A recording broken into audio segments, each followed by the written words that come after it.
వారాహి నవరాత్రుల సందర్భంగా 150 మంది ఋత్వికులతో సహస్ర చండీ మహాయాగం సంప్రదించండి.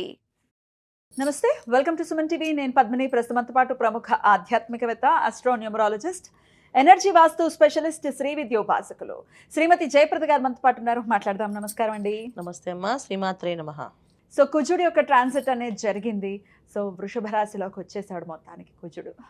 45 రోజుల పాటు ఉండేటటువంటి ఈ కుజుడు ద్వాదశ రాశులకి కూడా ఎటువంటి ఫలితాలను ఇవ్వబోతున్నాడు. అలాగే జూలై మాసం ఓవరాల్గా అంటే సూర్యుడు మారుతాడు, శుక్రుడు మారుతాడు, గ్రహాలు కొన్ని అంటే ఫాస్ట్ మూవింగ్ గ్రహాలు మారుతూనే ఉంటాయి. కాబట్టి ఈ జూలై మాసంలో ద్వాదశ రాశులకి ఎలా ఉంటుందో మీ ద్వారా తెలుసుకోవాలనుకుంటున్నానండి. చెప్తారా? తప్పకుండా అన్న. అయితే ఏంటంటే ఈ సంవత్సరం అంతా కూడా మనకి గురువు కర్కాటక రాశిలో ఉండడం వల్ల, ఉచ్చ స్థితిలో గురువు ఉండడం వల్ల చాలా చాలా యోగమైన మార్గాలు అందరికీ కనిపిస్తాయి. చాలా విషయాలు అంటే విజయాలు సాధించాలనుకునే వాళ్ళకి అందరికీ బాగుంటాయి. అయితే ఇలా వృషభ రాశిలో కుజుడు రావడం వల్ల ఇంకొంచెం ఫాస్ట్గా వెళ్ళే అవకాశాలు, ఫాస్ట్గా మూవ్ అయ్యే అవకాశాలు, కొన్ని రాశుల వాళ్ళకి అత్యంత అదృష్టాన్ని తీసుకొచ్చే అవకాశం కుజుడు వల్ల జరుగుతుంది. బ్యూటిఫుల్. అది ఎలాగో తెలుసుకుందాం. గోచారం చెప్పండి, ఎన్నాళ్ళు ఉంటాడు, అలాగే ఎట్లా? తప్పకుండా. సో గురువు మనకి కర్కాటక రాశిలో ఉన్నారు కనుక మనకు అది తెలిసిన విషయం. శని భగవానుడు మీనరాశిలో ఉన్నారు, రాహు కుంభరాశిలో ఉన్నారు, బుధుడు మనకి జూలై మాసంలో 4వ తారీఖు నుంచి మిథున రాశితో రవితో కలిసి ఉన్నారు. ఓకే. 16వ తారీఖు వరకు మనకి జూలై 16వ తారీఖు వరకు రవి ఉంటారు. తర్వాత 16 నుంచి మళ్ళీ ఆయన కర్కాటకలో ప్రవేశిస్తారు. అక్కడి నుంచి మళ్ళీ మనకి పుష్కరాలు ఒకటి స్టార్ట్ అవుతుంది. సో ఈ విషయంలో చాలా విశేషం ఏంటంటే గురువు ఉండడము, రవి మార్పు, రవి బుధుడు కలయిక 15 రోజులు ఉండడం వల్ల ఒక అదృష్టం కొన్ని రాసుల వాళ్ళకి. తర్వాత శుక్రుడు కేతుతో కలిసి ఉండడం వల్ల కొన్ని అదృష్టం కొన్ని రాసుల వాళ్ళకి. శుక్రుడు కూడా ఈసారి మనకి మంచి ఫలితాలు ఇస్తున్నాడు. అలాగే బుధుడు మంచి ఫలితాలు ఇస్తున్నాడు, కుజుడు మంచి ఫలితాలు ఇస్తాడు. ఇప్పుడు మాస ఫలితాల్లో మనకి మాక్సిమము 4 గ్రహాలు ఎప్పుడు యోగించవు.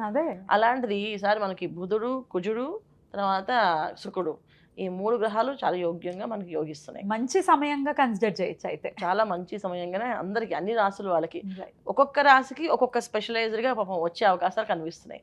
అందువల్ల చక్కగా చూసుకోవచ్చు. సూపర్ అండి. మరి అవేంటో తెలుసుకుందాము. మరి మొదలు పెడదామా? తప్పకుండా.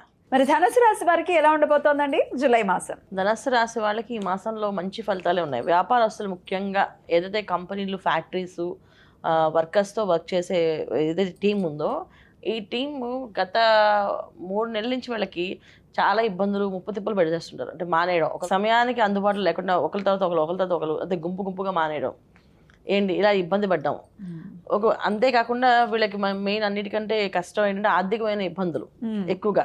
ఒక చోట 10 రూపాయలు ఖర్చు అయిన చోట 20-30 రూపాయలు ఖర్చు అవ్వడం, 40 రూపాయలు ఖర్చు అవ్వడం, ఇలా ఖర్చులు అనేది పెరుగుతూ వెళ్తూ సంఖ్య పెరుగుతూ చాలా కష్టపడుతున్నారు.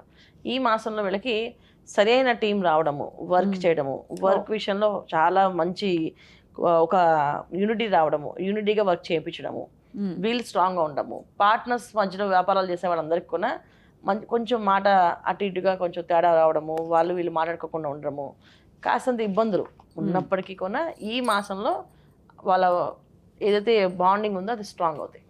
అది భార్యాభర్తలు అవ్వచ్చు, వ్యాపారస్తులు కావచ్చు, భాగస్వామి వ్యాపారం చేసే వాళ్ళు కావచ్చు, వ్యాపారం కింద పనిచేసే టీం వర్క్ కావచ్చు.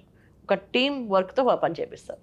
దీనివల్ల వీళ్ళకి మంచి ఫలితాలు. ఏదైతే కుజుడు ఇచ్చే ఫలితాలు వీళ్ళకి 6వ స్థానంలో కుజుడు శత్రువుల్ని జయించే అవకాశాన్ని ఇస్తాడు. శత్రువు అనేవాళ్ళు ఎవరు లేకుండా చేసే అవకాశం కూడా ఉంటుంది. సో ఇంత స్ట్రాంగ్ వీళ్ళకి ఇచ్చే అవకాశం ధనుసు రాశి వాళ్ళకి ఉంది.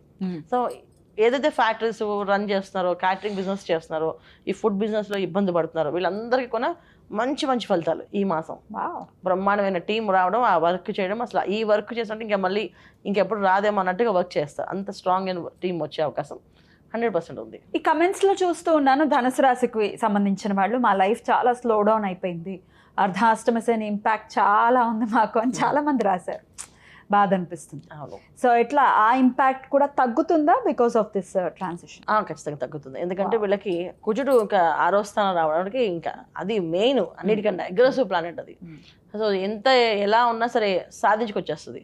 సో శుక్రుడు స్థానంలో ఉన్నాడు కదా ఆయన, అందువల్ల ఏంటంటే మనకి ఏదైతే సుఖం కోల్పోయి ఉన్నామో దాన్ని తిరిగిస్తాడు ఆయన. మీకు సుఖం అనేది తక్కువైపోయి చాలా డిప్రెషన్లోకి వెళ్ళిపోయి అసలు మాట్లాడితే కూడా విసుగు వచ్చేసి భార్యాభర్త మధ్యలో కూడా ఒకరి మొహం ఒకరు చూసి కొట్టుకుని తిట్టుకునే వాళ్ళు కూడా ఉన్నారు. కానీ దాని నుంచి బయటపడి ప్రశాంతంగా వాతావరణంతో వర్క్ ఇలా చేద్దాం అలా చేద్దాం అని స్ట్రాంగ్గా మళ్ళీ ఇద్దరు ఒక యూనిటీగా మారి ముందు అన్ని పనులు చేపిస్తారు. అంత ఫాస్ట్గా ఈ ధనుసు రాశి వాళ్ళకి ఈ మాసంలో అద్భుతమైన ఫలితాలు, దాంట్లో డౌట్ లేదు అసలు. బ్రహ్మాండంగా ఉంది, చేసుకోవచ్చు. నిజంగా చాలా హోప్ అండి, ఇది హోప్నిచ్చారు నిజంగా. అవును. ఇది ఎన్నాళ్ళు ఉంటుంది ఇంపాక్ట్ వీళ్ళకి? కుజుడు ట్రాన్సిట్ మనకి 45 days నాన్న. ఈ 45 days వీళ్ళకి చాలా మంచి ఫలితాలే ఉన్నాయి. అన్నిటికంటే వీళ్ళకి అష్టమ స్థానంలో గురువు ఉండడం వల్ల, గురువు మంచి ఫలితాలు ఇవ్వలేదు అష్టమ స్థానంలో అన్నప్పటికీ కూడా ఆయన ఉచ్చస్థితిలో ఉన్నాడు కనుక మనకి వర్క్ మీద చేసే ఫోకస్ అనేది ఏదైతే ఉందో స్ట్రాంగ్గా చేసే పర్సన్స్ పరిచయం అవుతారు. అంటే మనకంటే ఎక్స్పీరియన్స్ ఉన్న వాళ్ళతో మన దగ్గర వర్క్ చేయడానికి వస్తారు. వాళ్ళకి ఎక్స్పీరియన్స్ ఉంది కానీ వాళ్ళ డబ్బు లేదు, సో వాళ్ళకి ఉద్యోగం కోసం మన దగ్గర రావచ్చు, మనతో వర్క్ చేయించవచ్చు, మనకి హెల్ప్ అవుతుంది. కొంతమంది ఎక్స్పీరియన్స్ ఉంది, వాళ్ళ డబ్బు లేదు కనుక వ్యాపారంలో సాయం చేయడానికి రావచ్చు, వర్కింగ్ పార్ట్నర్ లాగా. సో ఇలాగ వచ్చి వాళ్ళ తెలివితేటలు కూడా కలిపి వీళ్ళకి ఈ వర్క్ అనేది ఈ విధంగా చేయొచ్చు అని చెప్పి ఒక స్ట్రాంగ్గా ముందుకెళ్ళే అవకాశం 100% ఉంది ధనుసు రాశి వాళ్ళకి. ఏ ఇబ్బంది లేదు, బాగుంది. అమేజింగ్ చాలా హోప్నిచ్చారు ధనుసు రాశి వారికి. ఖచ్చితంగా ఈ జూలై మాసం మీరు ఇచ్చినటువంటి ప్రొడిక్షన్స్లో ఆయన చాలా బాగా వెళ్ళాలని మనస్ఫూర్తిగా కోరుకుంటూ, ఇక నెక్స్ట్ వీడియోలో మకర రాశి గురించి తెలుసుకుందాం. Thank you so very much అండి. నమస్తే. నమస్తే మా శ్రీమాత్రి నమః.